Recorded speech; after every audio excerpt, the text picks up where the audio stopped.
Il existe des récits si anciens que même les plus sages des elfes n'en connaissent que des bribes. Des souvenirs effacés, noyés dans le brouillard des âges, et parmi eux, une rencontre, une seule, jamais chantée, jamais consignée. Tom Bombadil, l'énigme joyeuse, l'immuable témoin du monde avant le monde. Gothmog, seigneur des Balrogs, brasier de haine et d'acier, fléau des elfes et bras droit de Morgoth. L'un ne connaît ni peur ni désir de pouvoir. L'autre ne vit que pour asservir et brûler.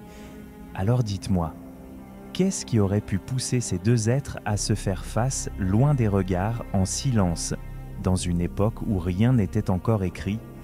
Si ce mystère vous intrigue, suivez-moi. Et n'oubliez pas, ici, chaque abonnement est comme un anneau offert à un elfe, rare, précieux et sans danger. Avant les chants, avant les batailles, avant même que le soleil n'illumine les cieux d'Arda, il y eut un temps où tout n'était que forme naissante, écho et murmure de puissance. Un monde encore liquide, mouvant, incertain. C'est là, dans ce tumulte originel, que deux présences foulèrent-ils la terre pour la première fois, deux forces aux antipodes l'une de l'autre et pourtant liées par la même naissance cosmique. Tom Bombadil ou Iarwain Ben-Hadar, comme l'appellent les elfes, le vieux sans père. Nul ne sait vraiment d'où il vient. Il était là avant les forêts, avant les étoiles. Certains murmurent qu'il pourrait être l'un des premiers esprits envoyés par Eru, ou même quelque chose d'encore plus ancien, une conscience née du chant d'Anulindalé lui-même, échappant aux catégories, aux alignements, aux chaînes du destin. Il n'a jamais cherché à diriger ni à combattre, mais seulement à être présent, joyeux, indomptable. Une énigme incarnée. Face à lui, dans l'autre recoin du cosmos, un nom brûlé dans la pierre, et la peur, Gothmog. Ô capitaine d'Angband, flamme vivante, seigneur des Balrogs. Autrefois Maïa de feu, frère d'âme d'Ossé ou d'Arien, il choisit de plier le genou devant Melkor, non par faiblesse mais par adhésion au chaos, à la puissance brute. Il ne rêvait pas de créer, mais de dominer. Chaque geste de Gothmog consumait, chaque mot portait la marque du feu et de l'effroi. Leur rencontre ne pouvait se produire qu'à un moment unique, avant que le monde ne soit figé dans ses grands équilibres, avant les cités des elfes, avant la montée du Tumno, avant même que les Valar ne fixent leur demeure. Une époque de flux où les esprits pouvaient errer librement dans la matière en formation, où les montagnes n'avaient pas encore de nom et où les océans changeaient de lit chaque matin. Était-ce un hasard, une coïncidence ? Ou bien le chant des rues lui-même les guida-t-il l'un vers l'autre pour une conversation silencieuse dans les entrailles encore chaudes d'Arda. Ce que l'on devine, c'est que ce ne fut pas un combat, car Bombadil n'est pas de ceux qui prennent les armes, et Gothmog, pour la première fois peut-être, sentit une présence qu'il ne pouvait ni soumettre, ni comprendre, ni même craindre véritablement. Peut-être se croisèrent-ils dans une caverne de lumière, là où la terre grondait encore de la voix des Ainur. Peut-être échangèrent-ils un regard ou rien qu'un souffle. Ce fut, selon certains contes oubliés, un moment suspendu, une brèche dans la logique du monde. Une pause étrange, comme si le bien et le mal eux-mêmes hésitaient à se déclarer la guerre. Bombadil, impassible, chantait peut-être une mélodie sans fin, indifférent au feu qui dansait autour de lui. Gothmog, lui, dut comprendre qu'il n'était pas face à un ennemi, mais à quelque chose d'extérieur au conflit. Une force étrangère au jeu de Melkor comme à celui des Valar. Ce moment, s'il a existé, n'a laissé ni trace ni mémoire. Mais parfois, dans les profondeurs de certains rêves elfiques, une vision étrange ressurgit, celle d'un feu ancien côtoyant une paix inébranlable, le tout dans le silence d'un monde encore inachevé. Ils étaient seuls, dans un monde encore en devenir, sans témoin ni mémoire, sans forme durable ni non figée. Seuls, mais pleinement présents. D'un côté, Gothmog, porteur d'un feu ancien, brasier d'orgueil et de conquête. De l'autre, Tom Bombadil, immobile et pourtant vibrant, comme enraciné dans l'instant éternel. Gottmog fut le premier à parler, ou plutôt à faire sentir sa présence. Il n'avait pas besoin de mots. Sa simple apparition faisait ployer les cieux.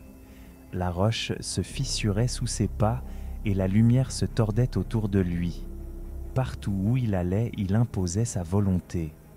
Les plus puissants des esprits s'étaient déjà inclinés ou consumés. Ils pensaient ne rien rencontrer d'irrésistible, mais Bombadil ne fléchit pas. Il ne recula pas, ne répondit pas, ne se défendit même pas. Il se contenta de rester là, serein, un léger sourire dans le regard, comme s'il observait une tempête qu'il savait incapable d'ébranler son arbre. Il ne portait ni arme ni armure, aucun éclat, aucun orgueil, juste une présence ancienne, étrangère à toute forme de peur. Gottmog, dans un rare moment d'incertitude, tenta alors non de soumettre, mais de comprendre. Quelle était cette chose qui ne craignait ni les flammes, ni l'ombre, ni même le nom de Melkor? Quel genre de force pouvait regarder un Balrog sans détourner les yeux? Était-ce un piège, un leurre, une illusion des puissances supérieures? Mais plus il cherchait à percer le mystère, plus il s'égarait. Car Bombadil ne résistait pas, il n'entrait simplement pas dans le jeu. Il ne répondait ni à la menace, ni à la flatterie, ni au langage de la force. Il chantait doucement, pas un chant de défi, ni un chant sacré. Un simple air ancien et joyeux, comme le vent dans les herbes d'un matin sans âge. Ce chant étrange pour une oreille forgée dans le feu n'avait ni but ni destination. Il ne contenait ni secret ni pouvoir caché. Il était, et cela suffisait. Gottmog, qui depuis toujours cherchait à dominer, sentit pour la première fois l'échec non pas de son pouvoir, mais de son intention.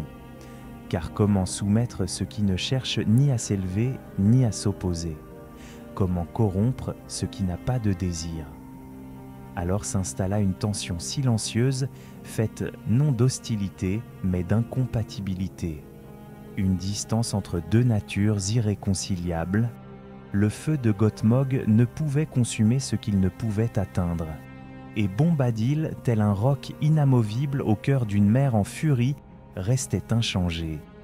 Ce moment dura peut-être un souffle ou 1000 ans. Le temps en ce lieu ne suivait aucune règle.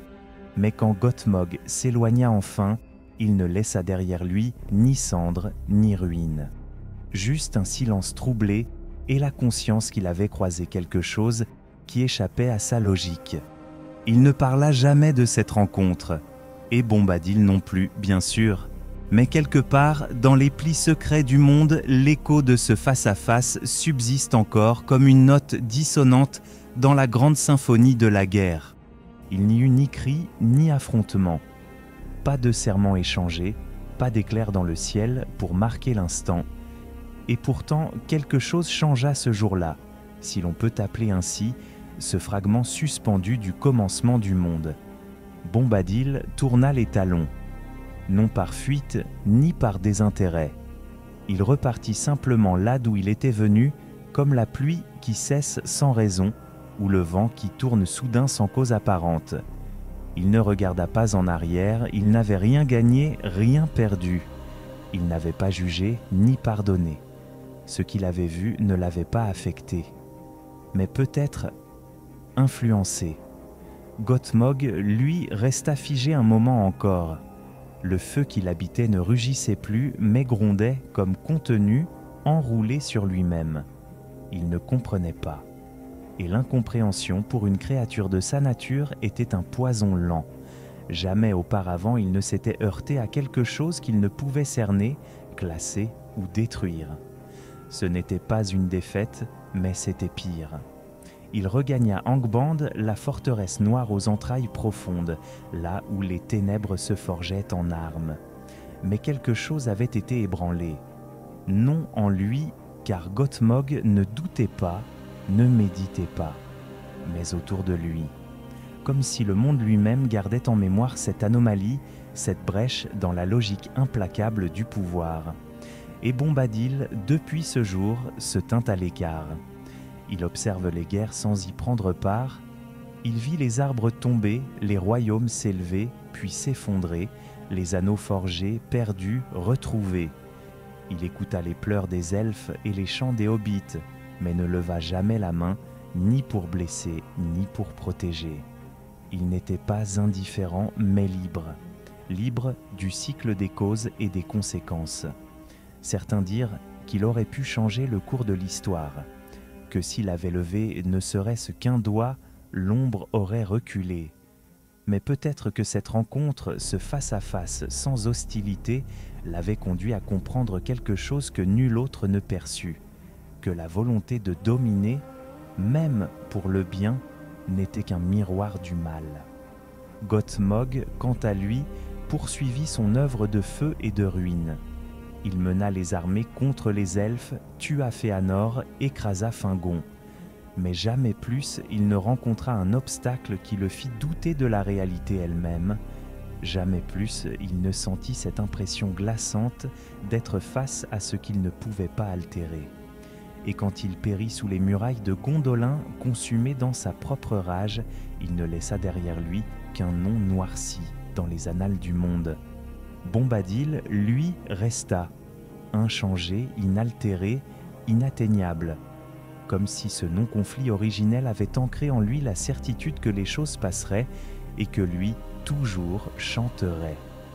Ainsi, ce silence entre eux, ce refus de la guerre, fut peut-être le seul pacte que le monde ait jamais connu sans qu'il soit prononcé. Un pacte sans parole, sans serment. Juste un croisement de regards entre deux éternités incompatibles, et dans ce croisement, une décision, celle de ne jamais entrer dans la danse du pouvoir, de rester en marge, de garder la lumière sans l'imposer. Il y a dans les plis profonds du temps des vérités qui ne cherchent pas à être connues, des instants si purs, si détachés du tumulte des âges qu'ils glissent hors de toute mémoire, même celle des elfes. Tom Bombadil, figure unique dans le grand théâtre d'Arda. Il ne combat pas, il ne règne pas. Il est, hors du bien, hors du mal, hors du besoin d'intervenir. Là où les autres cherchent un but, il chante. Là où les plus sages débattent, il danse. Il regarde passer les empires comme on regarde les nuages changer de forme, avec une douceur amusée, mais sans s'y attacher. Il n'est pas un héros, ni un dieu. Il est le témoin, le seul peut-être à avoir vu le monde sans vouloir le posséder. À l'opposé, Gothmog, le bras armé de Melkor. La volonté nue, sans remords, sans question. Il n'agit pas par haine, mais par nécessité. Il est la domination pure, celle qui ne tolère pas ce qui lui échappe. Il est la main qui écrase, non parce qu'elle déteste, mais parce qu'elle ne sait rien faire d'autre. Et c'est ainsi qu'il tomba, consumé par ce qu'il croyait contrôler. Entre eux, il n'y eut ni victoire ni défaite, juste un refus, une rencontre sans affrontement. Et dans ce refus, une leçon muette, le pouvoir ne comprend pas ce qui ne cherche pas à rivaliser avec lui. Peut-être est-ce cela la véritable résistance, refuser de jouer. Rester soi-même immuable dans un monde qui exige de choisir un camp, une cause, une bannière. Bombadil n'a jamais rejoint la guerre, non par lâcheté, mais par sagesse. Car parfois, la paix la plus profonde naît du simple fait d'exister en dehors des conflits. Et si ce face-à-face était réel? Un souvenir effacé, trop ancien, trop étrange pour survivre aux âges? Peut-être un rêve récurrent dans les nuits des Istari, ou un murmure qu'Elrond n'osa jamais consigner dans ses archives? Qui sait ce que la Terre du Milieu a vraiment oublié? Si cette histoire a éveillé en vous un écho, même infime, abonnez-vous comme on ouvre une vieille porte dans la vieille forêt, doucement, prudemment, mais avec curiosité. Et laissez un like, tel un anneau que vous confiez non à Sauron, mais à la mémoire.